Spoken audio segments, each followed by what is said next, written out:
Welcome to New Orleans. We start at Café du Monde, where the scent of beignets and the sound of street music blend into the rhythm of the French Quarter.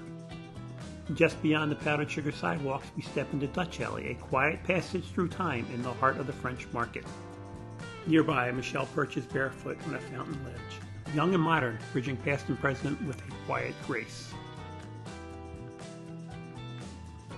At the heart of Dutch Alley, bronze musicians strike up an eternal tune, horn, brass, and rhythm, frozen in time, a tribute to the city where jazz was born. Next we find Jacques the Butcher, top hat, cleaver, and T-bone in hand, capturing the grit and charm of 19th century market life. Sitting on a bench we encounter Martha, the Victorian market shopper, who cradles a basket brimming with Creole favorites, okra, mirliton, hot peppers, the soul of New Orleans cooking.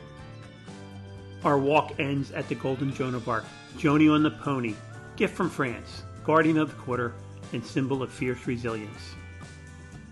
This is New Orleans, where music, memory, and art live, not just in sound, but in bronze and stone.